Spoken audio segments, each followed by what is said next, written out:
Selections from the complete works of Swami Vivekananda. Part 15. Questions and answers at the Harvard University discussion. Section 1. Question. I should like to know something about the present activity of philosophic thought in India. To what extent are these questions discussed? Swami answers. As I have said, the majority of the Indian people are practically dualist and the minority are monist. The main subject of discussion is Maya and Jiva. When I came to this country, I found that the laborers were informed of the present condition of politics. But when I asked them what is religion and what are the doctrines of this and that particular sect, they said, we do not know. We go to church. In India, if I go to a peasant and ask him who governs you, he says, I do not know. I pay my taxes. But if I ask him what is his religion, he says, I am a dualist and is ready to give you the details about Maya and Jiva. He cannot read or write, but he has learnt all this from the monks and is very fond of discussing it. After the day's work, the peasants sit under a tree and discuss these questions. Question. What does orthodoxy mean with the Hindus? Swami answers. In modern times, it simply means obeying certain caste laws as to eating, drinking, and marriage. After that, the Hindu can believe in any system he likes. There was never an organized church in India. So there was never a body of men to formulate doctrines of orthodoxy. In a general way, we say that those who believe in the Vedas are orthodox. But in reality, we find that many of the dualistic sects believe more in the Puranas than in the Vedas alone. Question. What influence had your Hindu philosophy on the Stoic philosophy of the Greeks? Swami answers. It is very probable that it had some influence on it through the Alexandrians. There is some suspicion of Pythagoras being influenced by the Sankhya thought. Anyway, we think the Sankhya philosophy is a first attempt to harmonize the philosophy of the Vedas through reason. We find Kapila mentioned even in the Vedas. Rushim prasutam kapilam yastamagre. He who supports through knowledge the firstborn sage Kapila. Question. What is the antagonism of this thought with Western science? Swami answers. No antagonism at all. We are in harmony with it. Our theory of evolution and of Akasha and Prana is exactly what your modern philosophies have. Your belief in evolution is among our yogis and in the Sankhya philosophy. For instance, Patanjali speaks one of the species being changed into another by the infilling of nature. Jatyantara parinama prakrtya purat. Only he differs from you in the explanation. His explanation of this evolution is spiritual. He says that just as when a farmer wants to water his field from the canals that pass near, he has only to lift up his gate. Nimittam aprayojanakam prakritinam varanabedastu tatakshetrikavat.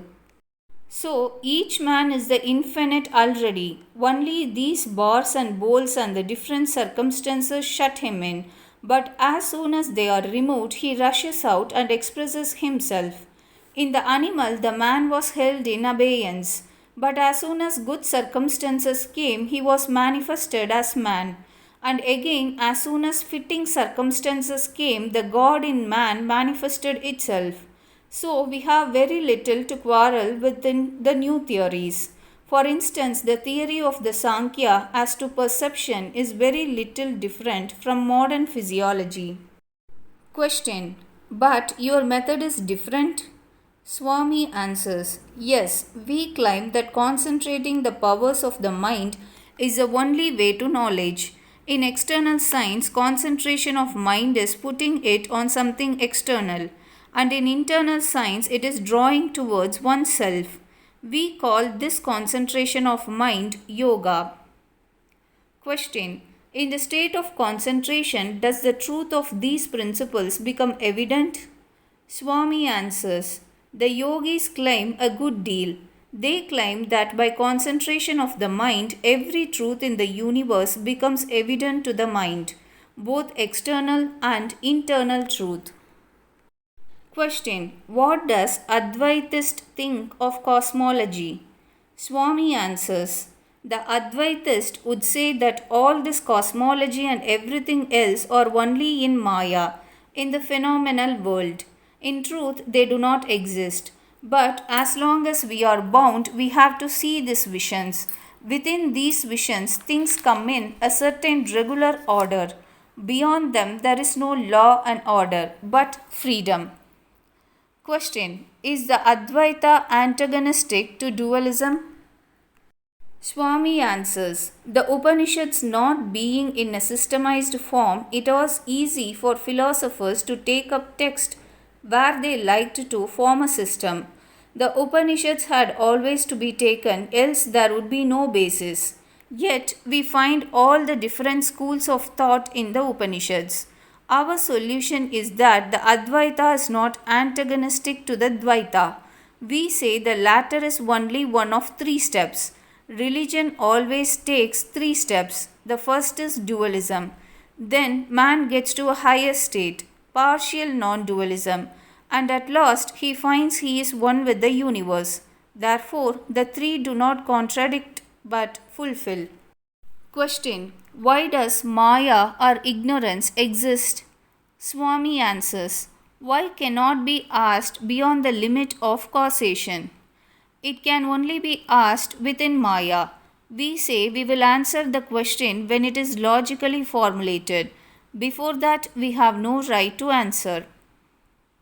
Question: does the personal God belong to Maya? Swami answers, yes, but the personal God is the same absolute seen through Maya. That absolute under the control of nature is called the human soul, and that which is controlling nature is Ishvara or the personal God. If a man starts from here to see the sun, he will see at first a little sun, but as he proceeds, he will see it bigger and bigger until he reaches the real one. At each stage of his progress, he was seeing apparently a different sun. Yet we are sure it was the same sun he was seeing. So all these things are but visions of the Absolute, and as such they are true. Not one is a false vision, but we can only say they were lower stages. Question: what is the special process by which one will come to know the Absolute? Swami answers, we say there are two processes. One is the positive and the other the negative. The positive is that through which the whole universe is going, that of love. If this circle of love is increased indefinitely, we reach the one universal love. The other is the neti. Neti means not this, stopping every wave in the mind which tries to draw it out. And at last the mind dies, as it were, and the real discloses itself. We call that samadhi or superconsciousness. Question: that would be then merging the subject in the object. Swami answers, merging the object in the subject, not merging the subject in the object.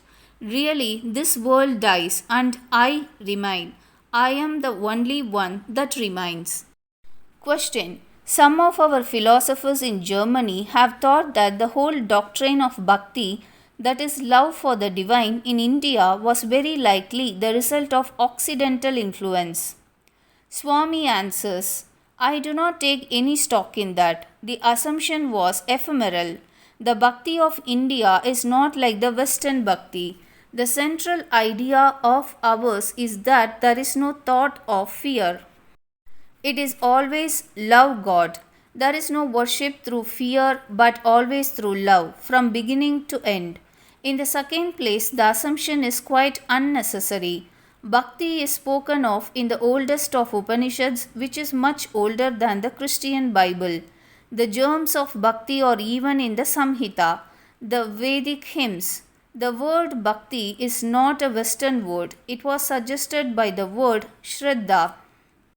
Question: what is the Indian idea of the Christian faith? Swami answers that it is very good. The Vedanta will take in everyone. We have a peculiar idea in India. Suppose I had a child, I should not teach him any religion. I should teach him breathings, the practice of concentrating the mind, and just one line of prayer. Not prayer in your sense, but simply something like this: I meditate on Him who is the creator of this universe. May He enlighten my mind. That way, he would be educated and then go about hearing different philosophers and teachers.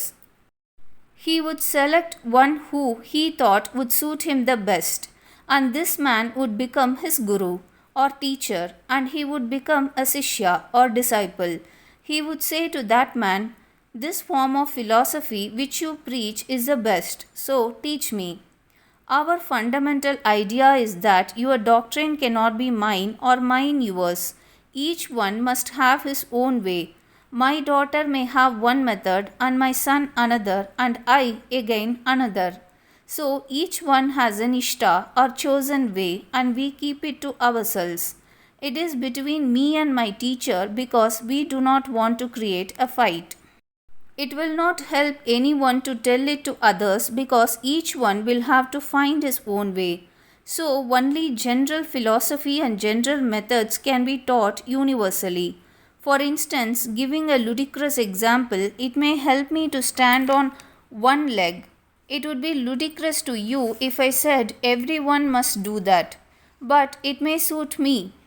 It is quite possible for me to be a dualist and for my wife to be a monist, and so on. One of my sons may worship Christ or Buddha or Mohammed so long as he obeys the caste laws. That is his own ishta. Question: do all Hindus believe in caste? Swami answers, they are forced to. They may not believe, but they have to obey.